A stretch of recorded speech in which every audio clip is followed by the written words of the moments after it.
இருக்கக்கூடிய டிடிவி தினகர் வந்து அதிமுகவும் பாஜகவுக்கு வரணும் அப்படின்னு அழைப்பு கொடுத்துருக்காங்க.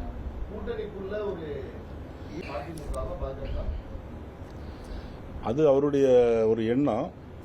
எல்லாம் ஒருமித்து வந்தால் ரொம்ப சந்தோஷம் தானே. அதிமுக வந்தா நல்லா இருக்கும்னு நினைக்கிறீங்களா?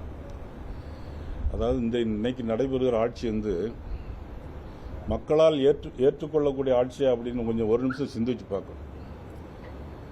அறிவிக்கப்படாத மின் கட்டண உயர்வு உங்க வீட்டில் வந்திருக்கா இல்லையா?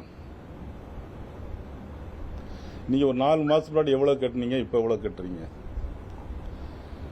ஒரு 4 மாசம் முன்னால உள்ள சொத்து வரி எவ்வளவு, இப்போ எவ்வளவு கட்டுறீங்க? இது வந்து மக்களுக்கு மிகப்பெரிய ஒரு தாக்கத்தை ஏற்படுத்திருக்கு. சாதாரண ஒரு குடும்பத்தில் உள்ளவங்க யாருமே நீங்கள் பலசரக்கு ஜாமான்ல இருந்து சொத்து வரி கட்டி மின்சார கட்டணத்தை கட்டி ரொம்ப கஷ்டமான ஒரு சூழ்நிலை ஏற்பட்டிருக்கு. இது இப்போல்லாம் அந்த எதிர்ப்பு இப்போ ஒன்றும் தெரியாது. ஆனால் பொது தேர்தலில் அதனுடைய எதிர்ப்பு வெளிப்பாடுகள் தெரியும்.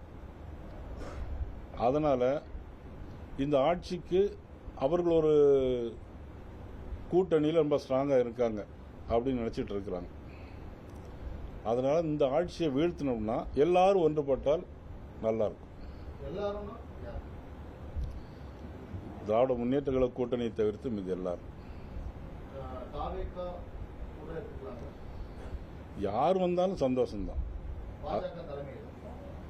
அது யாருடைய தலைமைங்கிறது பிறகு முடிவு பண்ணிக்கலாம். ஆனா எல்லாரும் ஒன்றுபட்டு இருந்தா ஒரு நல்ல ஆட்சி நிச்சயமா கிடைக்கும்.